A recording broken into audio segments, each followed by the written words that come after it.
LC50 हम दो तरीके से लेंगे। सबसे पहला कंसर्न हम देखेंगे कि जो वो प्लांट के लिए उसका कंसर्न है उसका LC50 लेंगे, और जो फंगस के लिए कंसर्न है उसका LC50 लेंगे। दोनों का ही रेशियो लेंगे तो हमें क्या मिल जाएगा, सेलेक्टिव टॉक्सिसिटी। ठीक है, देखते हैं ट्रांसलोकेशन की प्रोसेस क्या होती है। ट्रांसलोकेशन मूवमेंट होता है एक सब्सटेंस का, जैसे कि पेस्टिसाइड में आप फंगिसाइड ले लो या फिर किसी टॉक्सिकेंट या फिर किसी मेटल का, जहां एक्सपोजर हुआ है उस प्लेस से टू द टारगेट साइट। ठीक है, जहां एक्सपोजर हुआ है उस जगह से किसी भी पेस्टिसाइड का टारगेट साइट तक पहुंचना, उसे हम बोलते हैं ट्रांसलोकेशन। अब देखो, इसको अच्छे से समझा रही हूँ। Toxic agent causes toxicity only when it is absorbed into the biological membrane और सिस्टम। ठीक है, तो कोई भी टॉक्सिक सब्सटेंस अगर हमारी बॉडी में जाएगा और हमारी बायोलॉजिकल मेम्ब्रेन जो होती हैं, म्यूकोसल लाइनिंग होगा, मेम्ब्रेन होंगी डिफरेंट तरीके की, उनके अंदर जाएगा तब तो हमारे अंदर टॉक्सिसिटी क्रिएट होगी ना। जब वो मेम्ब्रेन के अंदर ही नहीं जाएगा तो टॉक्सिसिटी कैसे क्रिएट हो जाएगी, कैसे प्रोड्यूस होगी। ठीक है, तो यही बात कह रहा है कि कोई भी टॉक्सिक एजेंट टॉक्सिसिटी तब क्रिएट करता है, तब प्रोड्यूस करता है जब वो हमारी मेम्ब्रेन, ठीक है, मेम्ब्रेन के द्वारा एब्सॉर्ब कर लिया जाता है। ठीक है, फिर इसको ट्रांसलोकेट किया जाता है to the site of action in which active stage the body has an elaborate membrane system of the toxic agent has to pass through these membrane barrier to reach its site of action। ठीक है, तो ये वही सब line बोल रही है। यहाँ देखो, तो ये देखिए, when the toxic agent is taken through the respiratory tract or alimentary canal, मतलब कि कोई भी टॉक्सिक एजेंट हमने सांस लिया तो हमारे अंदर चला गया, या फिर हमने उसको खाया तो हमारे अंदर चला गया। ठीक है, किसी भी तरीके से, किसी भी रूट ऑफ एक्सपोजर से वो हमारे अंदर गया तो उसको सबसे पहले पास करनी पड़ेगी म्यूकोसल लाइनिंग। ठीक है, म्यूकोसल लाइनिंग पास करके वो टॉक्सिक सब्सटेंस जाएगा एक्स्ट्रा सेलुलर इंटरस्टिशियल फ्लूइड में। फिर एक्स्ट्रा सेलुलर इंटरस्टिशियल फ्लूइड में वो कैपिलरीज वॉल के द्वारा ब्लड स्ट्रीम में जाएगा। कहाँ जाएगा, ब्लड स्ट्रीम में। और फिर ब्लड स्ट्रीम से वो पूरे के पूरे हमारे डिस्ट्रीब्यूट हो जाएगा various part of the body. तो ये था ना कि हमें मेम्ब्रेन बैरियर, हमने ये देखा कि टॉक्सिन को मेम्ब्रेन बैरियर पार करना पड़ा, जिसकी बात हम ऊपर कर रहे थे। सबसे पहले वो म्यूकोसल लाइनिंग को पार किया तो एक्स्ट्रा सेलुलर फ्लूइड में गया, फिर एक्स्ट्रा सेलुलर इंटरस्टिशियल फ्लूइड से वो कैपिलरी वॉल में गया, फिर थ्रू कैपिलरी वॉल वो ब्लड स्ट्रीम में गया, एंड देन ब्लड स्ट्रीम से हमारी पूरी बॉडी में ये फैल रहा है। तो एक्चुअली में कहाँ पर रूट ऑफ एक्सपोजर क्या था, हमारा रूट ऑफ एक्सपोजर था या तो हम सांस ले रहे हैं या तो हम खा रहे हैं, लेकिन टारगेट साइट क्या था, ब्लड स्ट्रीम था, कि हम ब्लड स्ट्रीम में पहुंच जाएं और पूरा का पूरा टॉक्सिसिटी क्रिएट कर दें। तो समझ में आया। रूट ऑफ एक्सपोजर आप कोई भी मान लो, ओरल मान लो। ओरल कब मानोगे, जब एलिमेंट्री में गया। तो ओरल आपने खाया, ये हो गया route of exposure, blood stream तक गया, ये हो गया आपका टारगेट साइट। तो क्या हुआ, रूट ऑफ एक्सपोजर से टारगेट साइट तक जाने की प्रोसेस को हम लोग ट्रांसलोकेशन कहते हैं। और इस ट्रांसलोकेशन की जो भी प्रोसेस होती है, इसमें बहुत सारे मेम्ब्रेन बैरियर को, टॉक्सिन को पार करके तब जाना पड़ता है आगे। ठीक है, तो ये आपको समझ में आया। फिर देखिए, सेलेक्टिव एक्शन जो होता है किसी भी केमिकल एजेंट का, वो या तो ट्रांसलोकेशन फैक्टर से डिफाइन किया जाता है, या तो बायो ट्रांसफॉर्मेशन फैक्टर से, या फिर रिसेप्टर टारगेट साइट से। एक एक करके पढ़ते हैं। ट्रांसलोकेशन फैक्टर क्या होता है, due to the difference in the process of absorption, distribution and accumulation, the toxic agent में attain toxic concentration in some species, while in other it remains well below the toxic level. Only those species are harmed in which they absorb more toxic agent. Okay, याद रखो translocation factor मैंने इन्हीं तीनों को actually में याद रखना है कि होता क्या है कि एब्जॉर्प्शन, डिस्ट्रीब्यूशन एंड एक्यूमुलेशन, इन तीनों के डिफरेंस की वजह से, अब मान लीजिए कि जो फंजाई में एब्जॉर्प्शन, डिस्ट्रीब्यूशन एंड एक्यूमुलेशन की प्रोसेस हो रही है, वो क्या सेम हमारे प्लांट्स में भी होंगी? तो द आंसर इज नो, नहीं होंगी। ठीक है, तो जो हमारा फंगीसाइड हमने यूज़ किया है वो एक्चुअली में डिफरेंट इफेक्ट दिखाएगा, क्योंकि ये तीनों ही एब्जॉर्प्शन, डिस्ट्रीब्यूशन एंड हमारा जो एक्यूमुलेशन है वो डिफरेंट है दोनों में। तो होता क्या है कि जो फंगीसाइड है उसकी लोअर कैपेसिटी होती है to penetrate the plant cell. Plant cell के अंदर घुसने की फंगीसाइड की बहुत ज़्यादा कम, मतलब बहुत उसकी काबिलियत ही कम होती है और वो घुस ही नहीं पाता है। ठीक है, तो वो अफेक्ट नहीं करता है। वहीं बात करें हमारे फंगस में तो वो तुरंत घुस जाता है उनके सेल्स में और उनको मार देता है। तो सेलेक्टिव टॉक्सिसिटी आपको समझ में आया कि ट्रांसलोकेशन फैक्टर भी बहुत इंपॉर्टेंट होता है कि फंजाई का और प्लांट का दोनों का ही जो अड्डा है, मैंने इसको याद किया था ऐसे कि ट्रांसलोकेशन फैक्टर में अड्डा, ठीक है, एक्यूमुलेशन, डिस्ट्रीब्यूशन और एब्जॉर्प्शन, या फिर उल्टा भी एब्जॉर्प्शन, डिस्ट्रीब्यूशन, एक्यूमुलेशन। तो जो अड्डा है वो तीनों का ही तीनों आप डिफरेंस बहुत बड़ा क्रिएट कर देता है, जिसकी वजह से सेलेक्टिव टॉक्सिसिटी जो होता है वो सेलेक्टिव एक्शन अपना दिखा पाता है। समझ में आया। उसके बाद bio transformation factor.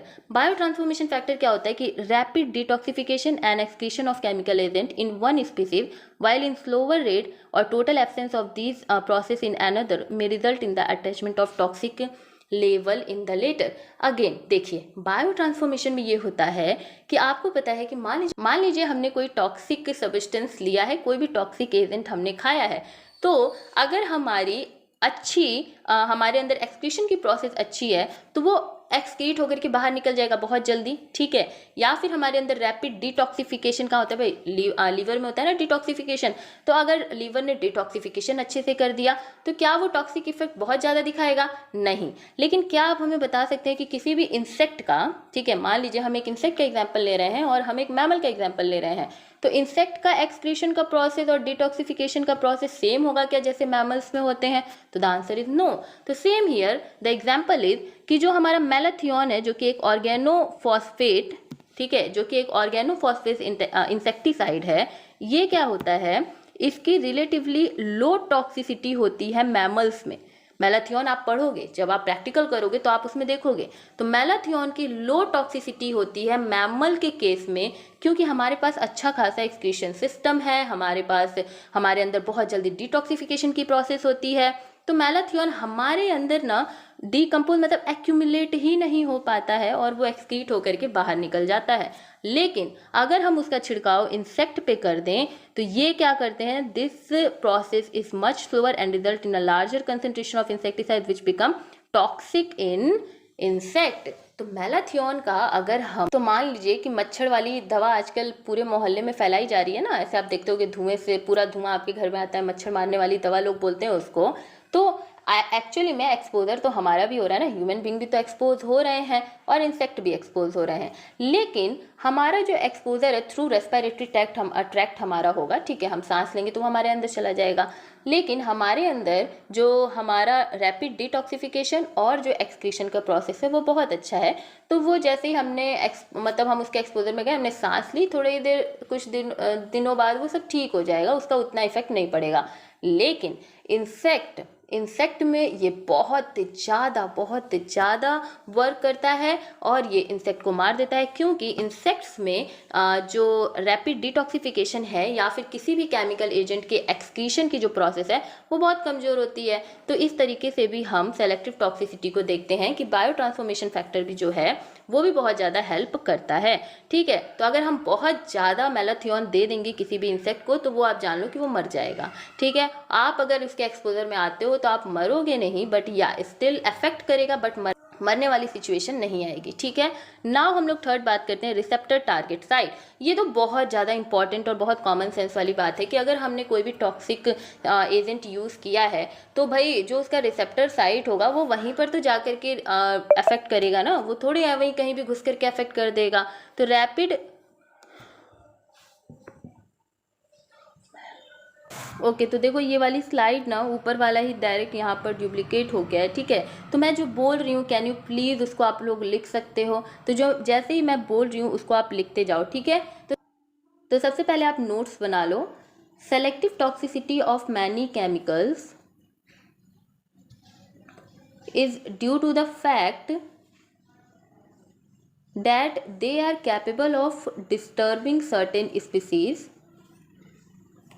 or biochemical processes which may not be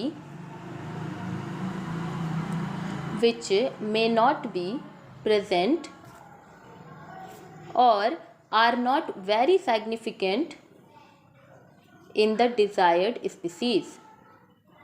दोबारा से बोल रही हूँ, मिला लो।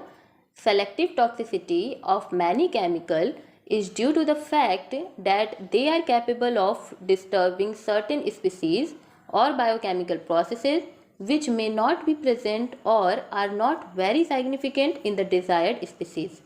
समझ में आया? अभी नहीं समझ में आ रहा है, मैं बता रही हूँ। फॉर एग्जाम्पल लिखो इसका, जैसे हमने ऊपर पढ़ा ना, एग्जाम्पल भी पढ़ते हुए हम आए हैं, तो इसका एग्जाम्पल लिखो। Chemicals acting on CNS that is central nervous system, bracket करो, like most of the insecticide, then bracket close। chemical acting on CNS bracket like most of the insecticide bracket close affect only animals which causing no damage to plants, affects only animals which causing no damage to plants as the nervous system is absent in the plants। Full stop। Organophosphate like parathion, PARATHION, organophosphate like parathion insecticide do not harm plants because they act on the process of synaptic transmission, SYNAPTIC, synaptic transmission of nerve impulse। ठीक है, तो ये था notes छोटा सा receptor target site का। बोल क्या रहा है यहाँ पे, रिसेप्टर टारगेट साइट से आपको समझ में आ रहा है कि जो टारगेट साइट होगा भाई, वहीं पर जाकर के कोई भी केमिकल अटैक करेगा। जैसे मैंने आपको एग्जांपल लिखवाया कि इंसेक्टिसाइड्स होते हैं वो एक्चुअली में CNS, सेंट्रल नर्वस सिस्टम पे बहुत ज़्यादा एक्ट करते हैं। ठीक है, तो इंसेक्टिसाइड जो होंगे वो अफेक्ट करेंगे उन्हीं ऑर्गेनिज्म को जिनके पास सेंट्रल नर्वस सिस्टम होगा। सेंट्रल नर्वस सिस्टम हमारे इंसेक्ट्स के पास होता है।